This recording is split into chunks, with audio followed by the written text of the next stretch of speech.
নমস্কার, আমি অভিষেক। বাংলা সাহিত্য, বিশ্ব সাহিত্য এবং অরিজিনালস কিছু গল্প দিয়ে সাজানো আমাদের বিশেষ নিবেদন সাহিত্যের সেরা সময়। আজ আপনাদের জন্য মে মাসের দ্বিতীয় নিবেদন, সত্যজিৎ রায়ের অমর সৃষ্টি তারিণী খুড়োর কীর্তিকলাপ। আজ আপনাদের শোনাবো মহারাজা তারিণী খুড়ো। গল্পটি প্রথম প্রকাশিত হয় নীলকমল লালকমল শারদ সংখ্যায় 1393 বঙ্গাব্দে, অর্থাৎ 1986 সালে। প্রধান ভূমিকায় তারিণী খুড়ো, খুড়োর সাঙ্গপাঙ্গ, হর্নস্টাইন, দেওয়ান ভার্গব রাও এবং মহারাজা শত্রুঘ্ন সিং। তারিণী খুড়োর ভূমিকায় পার্থসারথী মুখার্জি এবং গল্প পাঠে অনুভব মুখার্জি। গল্পের সূত্রধার এবং দেওয়ানের ভূমিকায় আমি অভিষেক বোস। শুরু হচ্ছে মহারাজা তারিণী খুড়ো।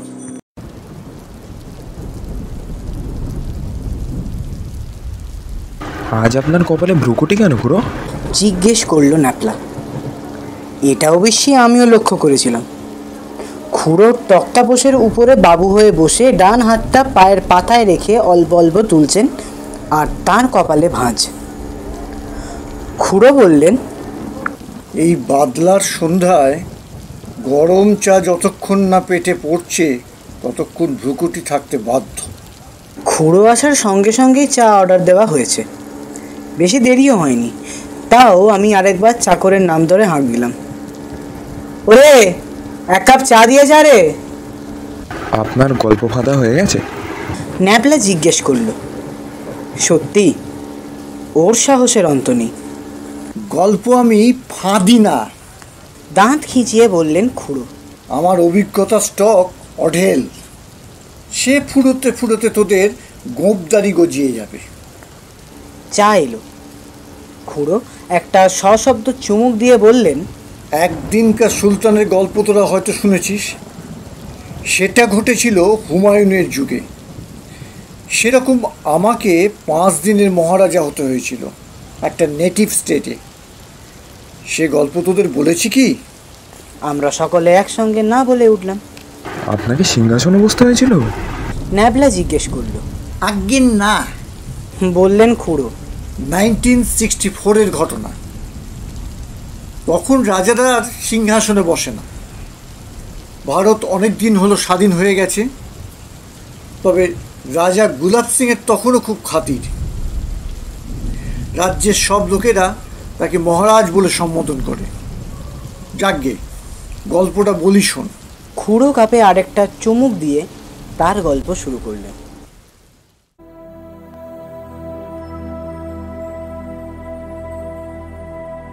আমি তখন ব্যাঙ্গালোরে। মাদ্রাজে 2 বছর একটা হোটেলের ম্যানেজারি করে আবার ভব ঘুরে। সেই সময় একদিন খবরের কাগজে একটা বিজ্ঞাপন চোখে পড়ল। অদ্ভুত বিজ্ঞাপন, ঠিক তেমনটি আর কখনো চোখে পড়েছে বলে মনে পড়ে না। বিজ্ঞাপনের মাথায় একজন লোকের ছবি, তার নিচে বড় হরফে লেখা 10,000 টাকা পুরস্কার। তারপর ছোট হরফে লিখেছে, যে ছবির চেহারার সঙ্গে আদল আছে এমন লোক যদি কেউ থাকে, সে যেন নিম্নলিখিত ঠিকানায় অ্যাপ্লাই করে তার নিজের ছবি সমেত। যাদের চেহারা মিলবে তাদের ইন্টারভিউতে ডাকা হবে। ঠিকানাটা হলো ভার্গব রাও, দেওয়ান, মন্দর স্টেট, মাইসোর। মন্দর নামে যে একটা নেটিভ স্টেট আছে সেটা টক করে মনে পড়ে গেল, কিন্তু বিজ্ঞাপনে যার ছবি রয়েছে তিনি যে কে সেটা বুঝতে পারলাম না। নাই বা বুঝি, এটুকু বুঝি যে এই চেহারার সঙ্গে আমার নিজের চেহারার বিলক্ষণ মিল। আমি যদি আমার গোঁপটাকে একটু সরু করে ছাঁটি তাহলে 2 চেহারায় তফাৎ করা মুশকিল হবে। গোঁপ ছেঁটে ভিক্টোরিয়া ফটো স্টোরসে গিয়ে একটা পাসপোর্ট সাইজের ছবি তুলিয়ে অ্যাপ্লাই করে দিলাম। 10,000 টাকার লোভ সামলানো কি সহজ কথা? 7 দিনের মধ্যে উত্তর এসেছিল। ইন্টারভিউর জন্য ডাক পড়েছে। যাতায়াতের খরচ বিজ্ঞাপন দাতারাই দেবেন, বোর্ড অ্যান্ড লজিংও তাদের দায়িত্ব। আমি যেন অবিলম্বে মন্দর রওনা হই। এও বলা ছিল চিঠিতে যে আমি যেন সঙ্গে দিন দশেকের মতো জামা কাপড় নিয়ে নিই। পরের দিনই একটা টেলিগ্রাম ছেড়ে দিয়ে রওনা দিয়ে দিলুম। হুবলি ছাড়িয়ে 2টো স্টেশন পরেই বন্দর। আমার জন্য স্টেশনের লোক থাকার কথা। অনেকখানি রাস্তা ভাবতে ভাবতে গেলুম এ বিজ্ঞাপনের কি মানে হতে পারে। যে ভদ্রলোকের ছবিটা দেয়া হয়েছিল বিজ্ঞাপনে, তিনি যে সম্ভ্রান্ত বংশের লোক তাতে সন্দেহ নেই, কিন্তু তার জোড়া কেন দরকার তা আমার মাথায় ঢুকলো না। বন্দর স্টেশনে সুটকেস নিয়ে নেবে এদিক ওদিক দেখছি, এমন সময় 1 বছর 60-এর ভদ্রলোক আমার দিকে এগিয়ে এলেন। You mister Banerjee? আমার দিকে ডান হাত বাড়িয়ে জিজ্ঞাসা করলেন ভদ্রলোক। তিনি যে রীতিমতো অবাক হয়েছেন সেটা আর বলে দিতে হয় না। আমি বললাম, হ্যাঁ, আমি মিস্টার ব্যানার্জি। আমার নাম ভার্গব রাও। বললেন ভদ্রলোক, আমি মন্দরের দেওয়ান। আমাদের বিশেষ সৌভাগ্য যে আপনার মতো একজন ক্যান্ডিডেট পেয়েছি। কিসের ক্যান্ডিডেট? আগে গাড়িতে উঠুন, পথে যেতে যেতে সব কথা হবে। আমাদের এখন রাজবাড়ি যেতে হবে, এখান থেকে 7 কিলোমিটার। পথে আপনার সব প্রশ্নের জবাব দিতে পারবো বলে আমার বিশ্বাস। একটা পুরনো মডেলের সুপ্রশস্ত আর্মস্ট্রং সিডনি গাড়িতে গিয়ে উঠল। দেওয়ান সাহেব পিছনে আমার পাশেই বসলেন। জানলা দিয়ে দেখছি দূরে পাহাড়ের লাইন, ভারী মনোরম দৃশ্য। গাড়ি রওনা হবার পর দেওয়ান রহস্য উদ্ঘাটন করতে শুরু করলেন। মিস্টার ব্যানার্জি, আমাদের এখানে হঠাৎ একটা দুর্ঘটনা ঘটায় একটা জটিল পরিস্থিতি দেখা দিয়েছে। আমাদের মহারাজা গুলাব সিংয়ের হঠাৎ মস্তিষ্কের বিকার দেখা দিয়েছে। হাসপাতালে চিকিৎসা চলছে, মাইসোর থেকে বড় ডাক্তার এসেছে, কিন্তু খুব শিগগিরই আরোগ্যের কোনো সম্ভাবনা আছে বলে মনে হয় না। অথচ আর 3 দিনের মধ্যে মহারাজার কাছে এক অতি সম্মানিত গেস্ট আসছেন আমেরিকা থেকে, ক্রোড়পতি মিস্টার অস্কার হোরেনস্টাইন। উনি প্রাচীন শিল্পদ্রব্য সংগ্রহ করেন এবং তার পিছনে লাখ লাখ $1 খরচ করেন। আমাদের রাজারও সংগ্রহে অনেক পুরনো জিনিস আছে। তার ইচ্ছা ছিল হোরেনস্টাইনকে কিছু জিনিস বিক্রি করা। তার একটা কারণ অবশ্য এই যে আমাদের তহবিলে অর্থভাব দেখা দিয়েছে বেশ কিছুদিন থেকেই। আমাদের কম্পাউন্ডে ছোট বড় মাঝারি প্রায় গোটা 6 প্রাসাদ রয়েছে। রাজা তাদের মধ্যে একটিকে হোটেলে পরিণত করার সিদ্ধান্ত নিয়েছে। মন্দরে দেখবার জিনিসের অভাব নেই। লোক আছে, পাহাড় আছে, জঙ্গলে বাঘ, হাতি, হরিণ আছে। তাছাড়া এখানকার আবহাওয়া খুব স্বাস্থ্যকর। ঠিকমতো বিজ্ঞাপন দিলে হোটেলের ব্যবসা মার খাবে বলে তো মনে হয় না, কিন্তু তার আগে কিছু নগদ টাকা পাওয়ার সম্ভাবনা ছিল এই হোরেনস্টাইনের কাছে। সেই জন্য তাকে আর আমরা আসতে বারণ করিনি বা রাজার অসুখের কথা বলিনি। বুঝতেই পারছেন। বুঝতে আমি পেরেই ছিলাম। বললাম, তার মানে খবরের কাগজের ছবিটা ছিল রাজার ছবি, আর আমাকে কিছুদিনের জন্য রাজার ভূমিকায় অবতীর্ণ হতে হবে। শুধু যে কদিন হোরেনস্টাইন থাকবেন সেই কদিন। হোরেনস্টাইনের সঙ্গে রাজার আলাপ হয় কোথায়? আমেরিকায়, মিনিয়াপলিস শহরে। সেখানে রাজা বেড়াতে গিয়েছিলেন মার্চ মাসে। রাজার একমাত্র ছেলে মহিপাল সেখানে ডাক্তারি করে। মিনিয়াপলিসে থাকতে একটা পার্টিতে রাজার সঙ্গে হোরেনস্টাইনের আলাপ হয়। সেখানেই রাজা তাকে আমন্ত্রণ জানান। হোরেনস্টাইনের শিকারের শখও আছে, কাজেই একদিন শিকারের বন্দোবস্তও করতে হবে। আপনি গুলি চালাতে পারেন তো? আমি বললাম, বিলক্ষণ। যদিও শিকার করিনি প্রায় 10-12 বছর। এ শিকার হাতির পিঠ থেকে, কাজেই অপেক্ষাকৃত নিরাপদ। আপনি যে রাজার সংগ্রহের কথা বলছিলেন, এগুলো কি ধরনের জিনিস? বেশিরভাগই অস্ত্রশস্ত্র, ছোড়া, ঢাল, তলোয়ার, পিস্টল। এসব প্রচুর আছে এবং দেখলেই বুঝতে পারবেন সেগুলো কত মূল্যবান। এছাড়া প্রসাধনের জিনিসপত্র, আতরদান, আলবোলা, ছবি, ফুলদানি এসবও আছে। আমার মনে হয় না আপনাকে বেশি পিড়াপিড়ি করতে হবে। সাহেবের কথাটা শুনলাম, তাতে তিনি নিজেই কিনতে আগ্রহী হবেন। ইনি আসবেন বলে রাজা একটা দামের তালিকাও করে রেখেছিলেন, সেটাও আপনাকে দিয়ে দেবো। দেওয়ানের সঙ্গে কথা বলে সমস্ত ব্যাপারটা বুঝতে পারলাম। আমাকে সাজতে হবে 5 দিনকার সুলতান, তারপর আবার যেই কে সেই। অবশ্যই পারিশ্রমিকের কথাটা ভুললে চলবে না। তখনকার দিনে 10,000 টাকার ভ্যালু এখনকার চেয়ে 5 গুণ বেশি।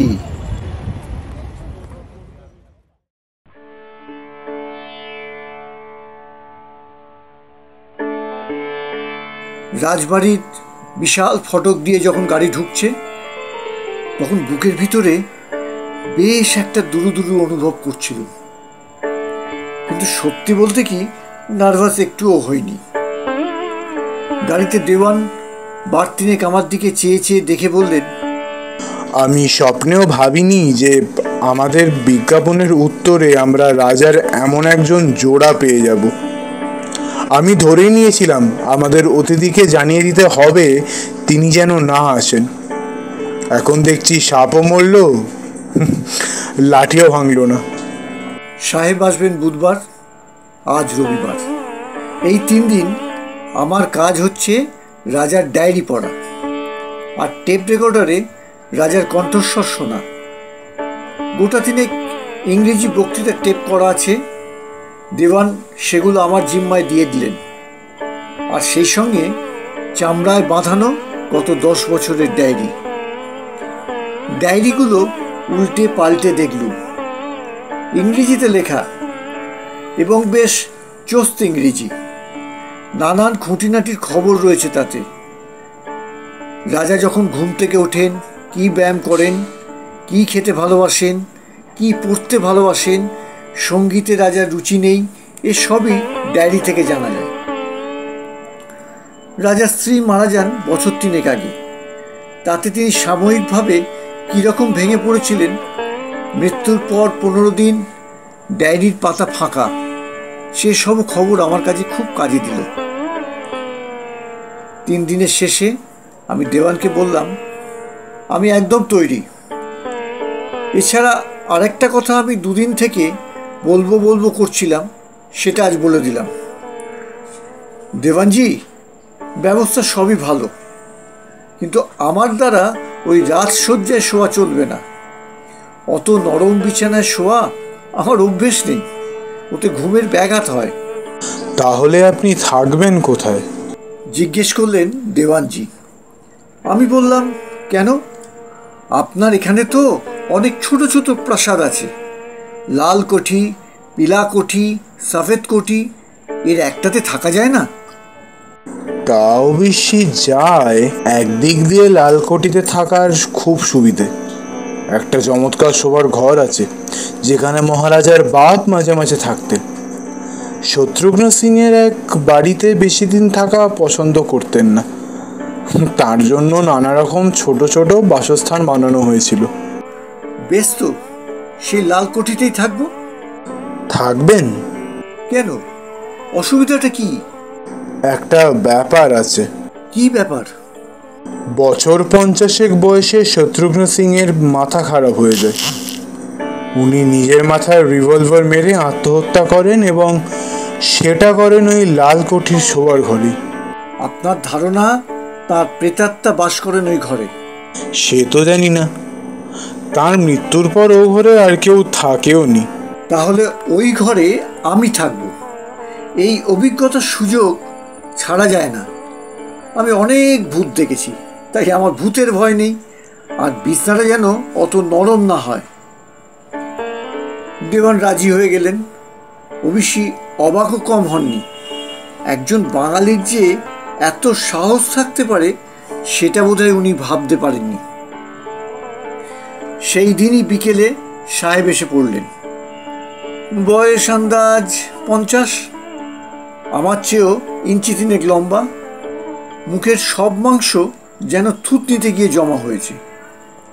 নীল চোখে, সোনালি চশমা, মাথায় কাঁচা পাকা মেশানো চুল, মাঝখানে সিঁথি করে ব্যাকব্রাশ করা। সাহেব আসা মাত্র অবশ্যই আমি তার সঙ্গে দেখা করিনি। দেওয়ানজি বললেন, লোকটাকে সফেদ কোটিতে নিজের ঘরে গিয়ে উঠুক, তারপর কিছুটা সময় দিয়ে ওকে আপনার কাছে নিয়ে আসব, নইলে প্রেস্টিজ থাকে না। তবে হ্যাঁ, একটা কথা বলে রাখি, সাহেব মনে হলো একটু তিরিক্ষি মেজাজের লোক। স্টেশন থেকে আসার পথে গাড়ির টায়ার পাংচার হয়, তাতে বেশ ক্ষেপে আছে। আমি মনে মনে ঠিকই করে রেখেছিলুম যে সাহেব মেজাজ দেখালেও আমি দেখাবো না। আমার সঙ্গে দেখা হতে রাগ আর রসিকতা মিলিয়ে সাহেব বলল, well Maharaj, what kind of welcome is this? মাঝ রাস্তায় আমাকে 15 মিনিট রোদের মধ্যে দাঁড়িয়ে থাকতে হলো। আমি যথাসাধ্য অ্যাপোলাইজ করলুম, বললুম যে আর কোনো গলতি হবে না, সে গ্যারেন্টি দিচ্ছি। সাহেব চেয়ারে বসলেন, তার জন্য শরবত এলো। সেটা খেয়ে যেন মাথাটা ঠান্ডা হলো। আমি বললাম, তুমি এখানে কি কি করতে চাও সেটা আমাকে বলো।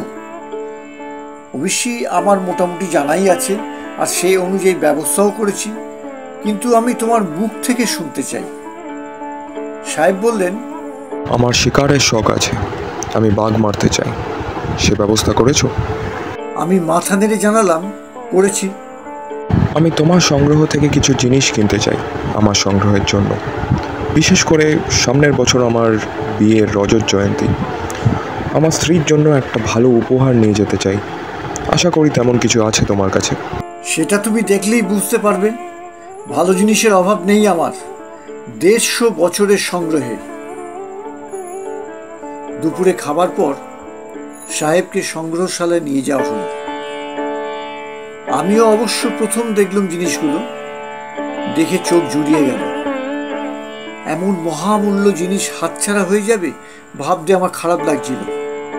হোরেনস্টাইন দেখলাম সমজদার লোক, সে চটপট কেনাবার মতো জিনিস আলাদা করে রাখতে লাগলো।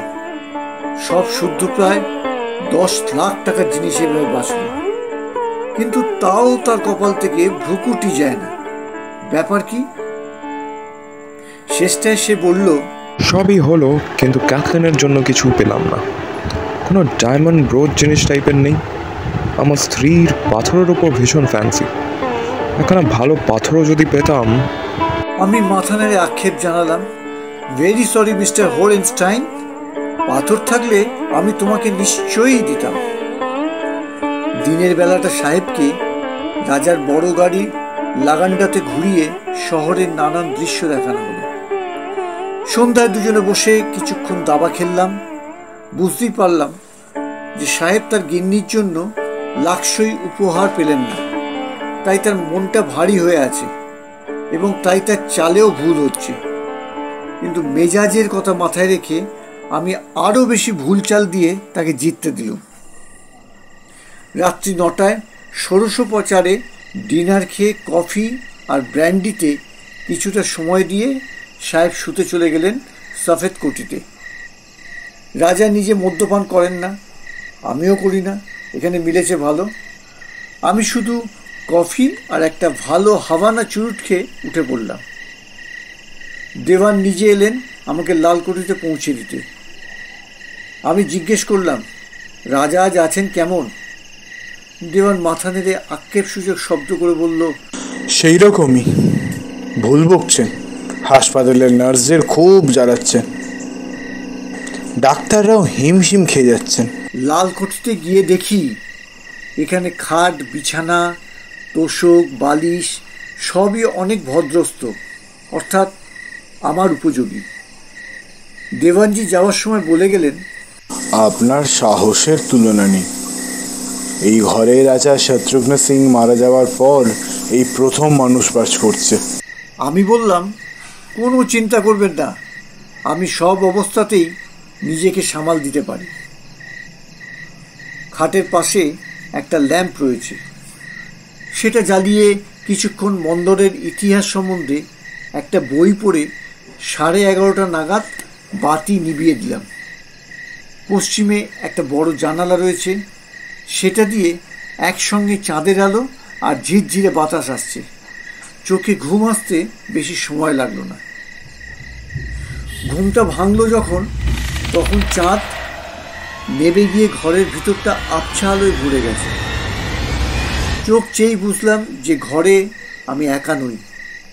দরজা যদিও বন্ধই আছে, তো জানলার পাশে একজন লোক সোজা আমার দিকে চেয়ে দাঁড়িয়ে আছে।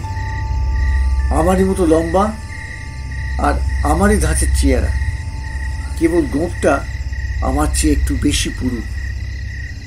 এর আলোয় খুব স্পষ্ট বোঝা না গেলেও লোকটা যে গাঢ় রঙের বিলেতি পোশাক পরে আছে সেটা বুঝতে পারলাম। আমি কনুয়ে ভর দিয়ে একটু উঠে বসলাম। বুকের ভিতরে একটা মৃদু কাঁপুনি অনুভব করছিলাম, কিন্তু সেটাকে আমি ভয় বলতে রাজি নই। বেশ বুঝতে পারছি যে যিনি প্রবেশ করেছেন তিনি জ্যান্ত মানুষ নন, তিনি প্রেতাত্মা। এবং ইনি যে বর্তমান মহারাজের বাপ শত্রুঘ্ন সিংহের প্রেতাত্মা তাতেও কোনো সন্দেহ নেই। ইনি এই ঘরে নিজের মাথায় রিভলভার মেরে আত্মহত্যা করেছিলেন। I have come to tell you something. গম্ভীর গলায় বললেন প্রেতাত্মা। বাকি কথাও ইংরেজিতে হলো, আমি সেটা বাংলায় বলছি। আমি জিজ্ঞেস করলাম, কি বলতে এসেছেন আপনি? আজ থেকে 30 বছর আগে আমি একটা মহামূল্য পাথর কিনেছিলাম ভিয়েনাতে একটা নিলামে। সেটা একটা পান্না, তার নাম ছিল ডোরিয়ান এমারেল্ড। এমন পান্না সচরাচর দেখা যায় না। সে পান্না কি হলো? এখনো আছে আমার ছেলের আলমারির দেরাজে একটা মখমলের বাক্সতে। যদি পারো তো সেটা বিক্রি করে দাও। খরিদ্দার যখন পেয়েছো তখন এই সুযোগ ছেড়ো না। এ কথা কেন বলছেন? ও পাথর শয়তান পাথর। যখন কিনি তখন আমি এটা জানতাম না। ওর প্রথম মালিক ছিল লুক্সেমবার্গের কাউন্ট ডোরিয়ান। সে তার কেল্লার ছাদ থেকে লাফিয়ে পড়ে আত্মহত্যা করে। তার দেহের একটা হাড়ও আস্ত ছিল না। তারপর এই পান্না 19 জনের হাতে ঘোরে। 19 জনই আত্মঘাতী হয়। আমি এটা জেনেও পান্নাতে হাতছাড়া করিনি, কারণ এমন আশ্চর্য সুন্দর পাথরের সঙ্গে যে এত ট্র্যাজেডি জড়িয়ে থাকতে পারে সেটা আমি বিশ্বাস করিনি। কিন্তু আমার মৃত্যুর জন্য ওই পাথরই দায়ী। আজ যে আমার ছেলের মাথা খারাপ হয়েছে তার জন্যেই ওই পাথর দায়ী। আমার নাতি এখনো কিছু হয়নি, কিন্তু ভবিষ্যতে। প্রেতাত্মা কথা থামালেন। আমি বললাম, আপনি নিশ্চিন্ত থাকুন। আমার দৃঢ় বিশ্বাস আমি ওই পান্নাকে বিদায় করতে পারবো। তবে আমি আসি। চাঁদের আলোয় প্রেতাত্মা ক্রমে অদৃশ্য হয়ে গেল। আমি বাকি রাত আর ঘুমোতে পারলাম না।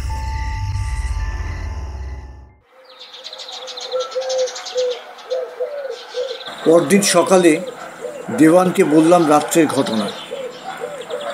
দেওয়ান তো শুনে বললেন, কিন্তু এমন পাথরের কথা তো আমি জানি না। আমি বললাম, যাই হোক, আলমারির দেরাজটা একবার খুলে দেখতে হয়। আলমারির দেরাজ খুলে লাল মখমলের বাক্সে পান্নাটা পেতে কোনোই অসুবিধা হলো না। পাথর দেখে আমার চক্ষু স্থির। এমন পান্না আমি জীবনে দেখিনি। এবার সাহেবকে ডেকে বললাম, সাহেব, তুমি পাথর চাইছিলে। একটা আশ্চর্য পাথর আমার ব্যক্তিগত সংগ্রহে আছে বটে, কিন্তু সেটা আমার বাবার কেনা, তাই হাতছাড়া করতে দ্বিধা হচ্ছিল। পরে ভেবে দেখলাম তুমি সম্মানিত অতিথি এবং দূর থেকে এসেছো, তোমাকে বিমুখ করার কোনো মানে হয় না। দেখো তো এই পান্নাটা তোমার পছন্দ হয় কি না। পান্না দেখে সাহেবের চোখ ছানা বড়া হয়ে গেল। দুবার অস্ফুট স্বরে বলল, it's a beauty, it's a beauty. তারপর বললেন, আমি আর কিচ্ছু নেব না। পান্না সাহেবের হাতে চলে গেল, আর আমাদের হাতে এলো একটা চেক। আশ্চর্য এই যে বিকেলে হাসপাতাল থেকে খবর এলো যে রাজা অনেকটা সুস্থ বোধ করছেন।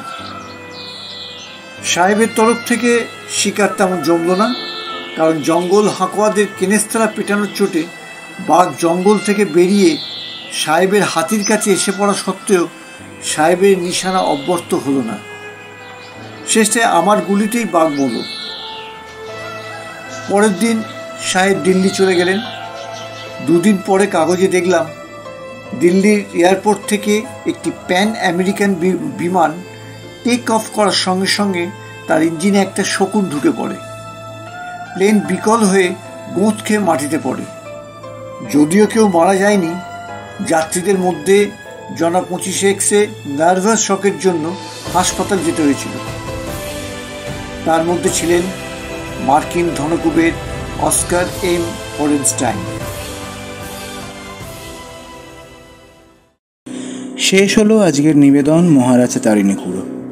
যদি নিবেদনটি ভালো লেগে থাকে তবে একটি লাইক দিয়ে যাবেন, যাতে ভবিষ্যতে আরও গল্প নিয়ে আসতে পারি। তারিণী খুড়োর ভূমিকায় পার্থসারথী মুখার্জি, ন্যাপলা এবং হরেনস্টাইনের চরিত্রে অনির্বাণ ভট্টাচার্য, কাহিনীর সূত্রধার এবং দেবন ভার্গব রাওয়ের ভূমিকায় আমি অভিষেক বোস, গল্পপাঠ মহারাজা শত্রুঘ্ন সিং এবং পর্ব পরিচালনায় অনুভব মুখার্জি। কাহিনী সূত্র রচনা দিতিপ্রিয়া রায়, সহকারী ঐশী ভট্টাচার্য, তত্ত্বাবধানে সোনামণি সাহা, সহযোগিতায় সৌমিত্রা তালুকদার, উপদেষ্টা হিয়া মুখার্জি। আগামী সোমবার মে মাসের 3য় নিবেদন নিয়ে ফিরে আসবে সাহিত্যের সেরা সময়। সঙ্গে থাকুন। নমস্কার।